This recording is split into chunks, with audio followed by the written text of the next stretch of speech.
जिस बेटे के सुखों की खातिर सुधीर व कामिनी ने अपना सब कुछ दांव पर लगा दिया था, आज वही उनके दुख में उनसे मुंह मोड़ गया था। उन्होंने कभी सोचा भी नहीं था कि दुख की इस घड़ी में अपने को छोड़कर इतने पराये हाथ उनकी मदद के लिए आगे आएंगे। सुधीर सिंह ने अपनी पत्नी कामिनी के कमरे में झांक कर देखा।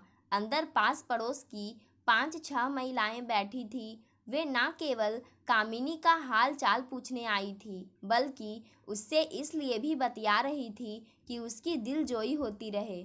जब से कामिनी लकवा की शिकार हुई थी, मोहल्ले के जान पहचान वालों ने अपना यह रोज का कर्म बना लिया था कि 2-4 की टोलियों में सुबह से शाम तक उसका मन बहलाने के लिए उसके पास मौजूद रहते थे। पुरुष नीचे बैठक में सुधीर सिंह के पास बैठ जाते थे और औरतें ऊपर कामिनी के कमरे में फर्श पर बिछी दरी पर विराजमान रहती थी। वे लोग कामिनी एवं सुधीर की प्रत्येक छोटी बड़ी ज़रूरतों का ध्यान रखते थे। सुधीर को पिछले 3-4 महीनों के दौरान उसे कुछ कहना या मांगना नहीं पड़ा था। आसपास मौजूद लोग मुंह से निकलने से पहले ही उसकी ज़रूरत का एहसास कर लेते थे और तुरंत इस तरह उसकी पूर्ति करते थे मानो वे उसके घर के ही लोग हैं। उस समय भी 2 औरतें कामिनी की सेवा टहल में लगी थी। एक स्टोव पर पानी गर्म कर रही थी ताकि उसे रबर की थैली में भरकर कामिनी के सुन्न अंगों का सेक किया जा सके। दूसरी औरत कामिनी का सुन्न हुए अंगों की मालिश कर रही थी ताकि पुट्ठों की अकड़न व पीड़ा कम हो। कमरे में झांकने से पहले सुधीर सिंह ने सुना था कि कामिनी वहां बैठी महिलाओं से कह रही थी, तुम देखना, मेरा निशांत मेरी बीमारी का पत्र मिलते ही दौड़ा दौड़ा चला आएगा। लाठी मारे से पानी जुदा थोड़ी ही होता है। माँ का दर्द उसे नहीं आएगा तो किसको आएगा। मेरी यह दशा देखकर वह मुझे पीठ पर उठाए उठाए फिरेगा, तुरंत मुझे दिल्ली ले जाएगा और बड़े से बड़े डॉक्टर से मेरा इलाज कराएगा। फिर सुधीर के कमरे में घुसते ही वहाँ मौन छा गया था। कोई महिला दबी जवान से बोली थी, चलो खिसको यहाँ से निठलियों, मुंशी जी चाची जी से कुछ ज़रूरी बातें करने आए हैं। देखते देखते वहाँ बैठी स्त्रियाँ उठकर कमरे के दूसरे दरवाजे से निकल गई। सुधीर चश्मा ठीक करता हुआ कामिनी के पलंग के समीप पहुंचा। उसने बिस्तर पर लेटी हुई कामिनी को ध्यान से देखा। शरीर के पूरे बाएं भाग का पछक हाथ का असर हुआ था। मुंह पर भी हल्का सा टेढ़ापन आ गया था और बोलने में जीभ लड़खड़ाने लगी थी। सुधीर कामिनी से आंखें चार होते ही जबरदस्ती मुस्कुराया था और पूछा था, नए इंजेक्शनों से कोई फर्क पड़ा? हाँ जी, दर्द बहुत कम हो गया है, कामिनी ने लड़खड़ाती आवाज़ में जवाब दिया था और बाएं हाथ को थोड़ा उठाकर बताया था, यह देखो, अब तो मैं हाथ को थोड़ा हरकत भी दे सकती हूँ। पहले तो दर्द के मारे जोर ही नहीं दे पाती थी और टांग यह तो बिल्कुल पथरा गई है। जाने कब तक मैं यूं ही अपंगों की तरह पलंग पर पड़ी रहूंगी। बीमार आती हाथी की चाल से और जाती चींटी की चाल से है। देखो 3 महीने की इलाज से कितना मामूली अंतर आया है, लेकिन अब मैं तुम्हारा और इलाज नहीं करा सकता। सारा पैसा खत्म हो चुका है, तमाम जेवर भी ठिकाने लग गए हैं। बस 50 रुपये और तुम्हारे 6 तोले के कंगन और चूड़ियाँ बची है। हाँ, कामिनी ने लंबी सांस ली। तुम तो पहले ही बहुत सारा रुपया निशांत और उसके बच्चों के लिए यह घर बनाने में लगा चुके थे, पर वे नहीं आए। अब मेरी बीमारी की सुनकर तो आएंगे। फिर मेरा निशांत रुपयों का ढेर। नहीं, मैं और इंतजार नहीं कर सकता। सुधीर बाहर जाते हुए बोला, तुम इंतजार कर लो अपने बेटे का। मैं डॉक्टर बिहारी के पास जा रहा हूँ कंपाउंडर की नौकरी के लिए। तुम करोगे वही जो तुम्हारे मन में होगा। कामिनी चिढ़कर बोली, आने दो निशांत को, 1 मिनट में छुड़वा देगा वह तुम्हारी नौकरी। आने तो दे। सुधीर बाहर निकलकर जोर से बोला, लो सलमा बाजी और उनकी बहुएं आ गई है तुम्हारी सेवा को। हाँ हाँ, तुम जाओ, मेरी सेवा करने वाले बहुत हैं यहाँ। पूरा मोहल्ला क्या, पूरा कस्बा मेरा परिवार है। अच्छी थी तो मैं इन सब के घरों पर जाकर सिलाई कढ़ाई सिखाती थी। कितना आनंद आता था दूसरों की सेवा में। ऐसा सुख तो अपनी संतान की सेवा में भी नहीं मिलता था। हाँ, कामिनी भाभी, सलमा ने अपनी दोनों बहुओं के साथ कमरे में आकर आदाब किया और कामिनी की बात के जवाब में बोली, तुमसे ज़्यादा मुंशी जी को मज़ा आता था दूसरों की खिदमत में। अपनी दवाओं की दुकान लुटा दी दीन दुखियों की सेवा में। डॉक्टरों का धंधा चौपट कर रखा था इन्होंने। कहते थे निशांत हजारों रुपया महीना कमाता है, अब मुझे दुकान की क्या ज़रूरत है, बस गरीबों की खिदमत के लिए ही खोल रखी है, वरना घर बैठकर आराम करने के दिन हैं। ठीक कहती हो बाजी। कामिनी का कलेजा फटने लगा। क्या दिन थे वे भी, कैसा सुखी परिवार था हमारा। कभी सुधीर और कामिनी का परिवार बहुत सुखी था। दुख तो जैसे उन लोगों ने देखा ही नहीं था। जहाँ आज शानदार निवास खड़ा है, वहाँ कभी 2 कमरों का एक कच्चा पक्का घर था। सुधीर का परिवार छोटा सा था, पति पत्नी और इकलौता बेटा निशांत। सुधीर की स्टेशन रोड पर दवाओं की दुकान थी, जिससे अच्छी आय थी। उसी आय से उन्होंने निशांत को उच्च शिक्षा दीक्षा दिलाकर इस योग्य बनाया था कि आज वह दिल्ली में चीफ इंजीनियर है। अशोक विहार में उसकी लाखों की कोठी है। वह देश का हॉकी का जाना माना खिलाड़ी भी तो था। बड़े बड़े लोगों तक उसकी पहुंच थी और आए दिन देश के विख्यात पत्र पत्रिकाओं में उसके चर्चे होते रहते थे। निशांत ने दिल्ली में नौकरी मिलने के साथ ही अपनी एक प्रशंसक अवनी से शादी कर ली थी। सुधीर व कामिनी ने सहर्ष खुद दिल्ली जाकर अपने हाथों से यह कार्य संपन्न किया था।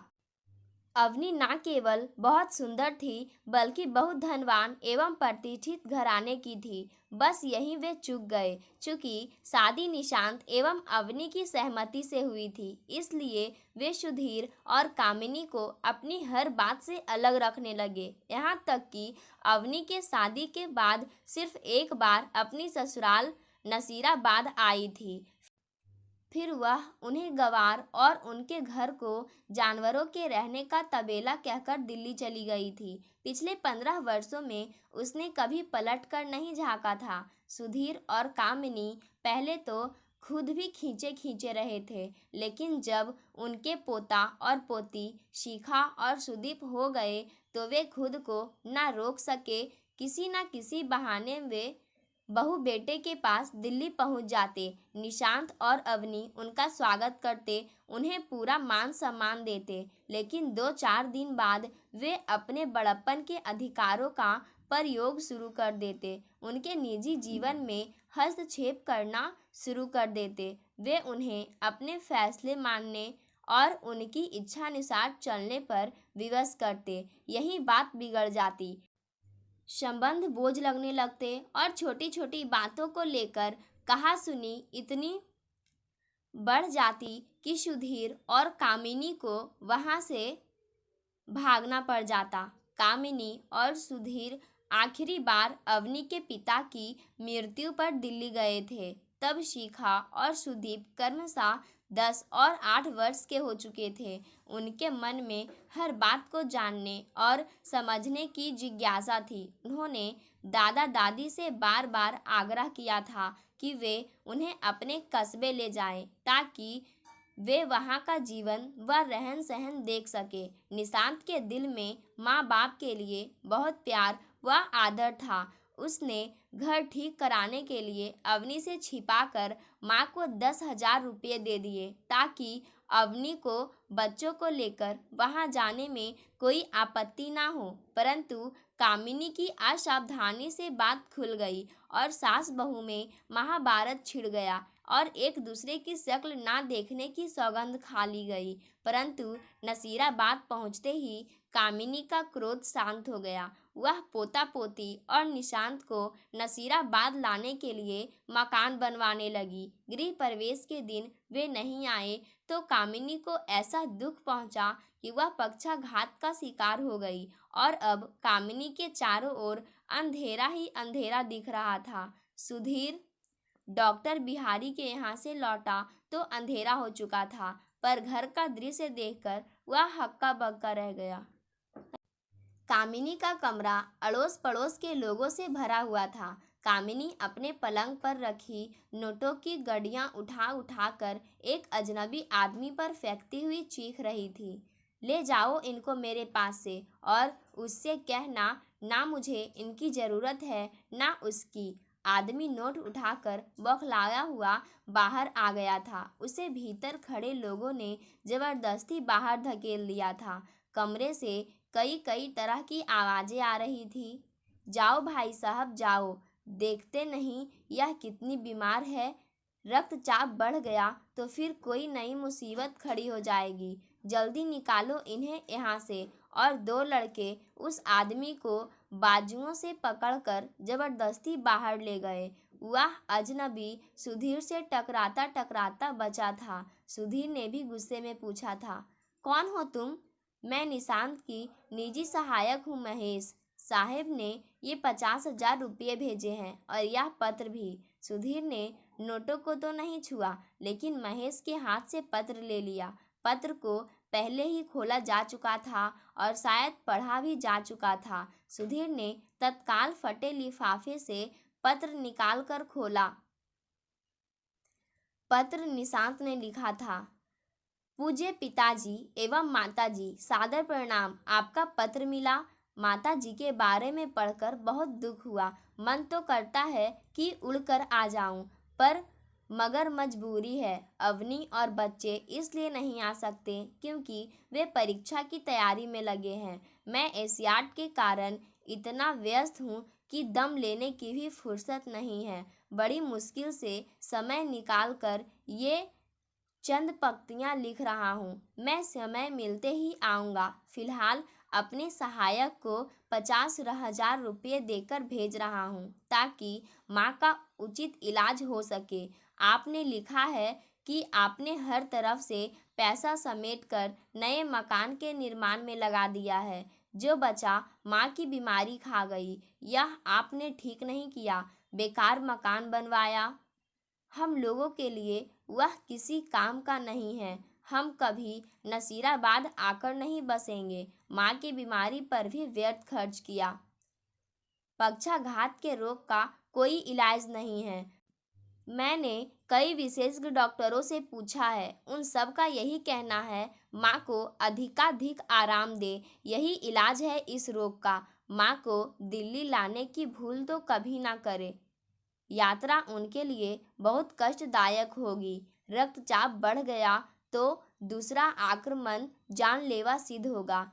इंक्यूपंक्चर विधि से भी इस रोग में कोई लाभ नहीं होता, सब धोखा है। सुधीर इससे आगे ना पढ़ सका। उसका मन हुआ कि उस पत्र को लाने वाले के मुंह पर दे मारे, लेकिन उसमें उसका क्या दोष था। उसने बड़ी कठिनाई से अपने को संभाला और महेश को पत्र लौटाते हुए कहा, आप उससे जाकर वही कहिए जो उसे जन्म देने वाली माँ ने कहा है। मेरी तरफ से इतना बड़ा और जोड़ दीजिए कि हम तो उसके लिए मरे हुए ही थे। आज से वह हमारे लिए भी मर गया। काश वह पैदा होते ही मर जाता। महेश सिर झुकाकर चला गया। सुधीर कामिनी के कमरे में घुसा। उसने देखा कि वहाँ सब लोग मुस्कुरा रहे थे। कामिनी की आंखें भीग रही थी, लेकिन उसके होठ बहुत दिनों के बाद हंसना चाह रहे थे। सुधीर ने कामिनी के पास जाते हुए कहा, तुमने बिल्कुल ठीक किया कामिनी। तभी बिजली चली गई। कमरे में अंधेरा छा गया। कामिनी ने देखा कि अंधेरे में खड़े लोगों की परछाइयाँ उसके समीप आती जा रही है। कोई चिल्लाया, अरे कोई मोमबत्ती जलाओ। नहीं, कमरे में अंधेरा रहने दो। कामिनी तत्काल चीख उठी, यह अंधेरा मुझे अच्छा लग रहा है। कहते हैं कि अंधेरे में साया भी साथ छोड़ देता है, मगर मेरे चारों तरफ फैले अंधेरे में तो साए ही साए हैं। मैं हाथ बढ़ाकर इन सायों का सहारा ले सकती हूँ। कामिनी ने पास खड़े लोगों को छूना शुरू किया। अब मुझे अंधेरे से डर नहीं लगता। अंधेरे में भी कुछ साए हैं जो धोखा नहीं है। ये साए नहीं हैं, बल्कि मेरे अपने हैं, मेरे असली संबंधी, मेरे सहारा। यह तुम हो ना जी? हाँ कामिनी, यह मैं हूँ, सुधीर ने भर्राई आवाज में कहा।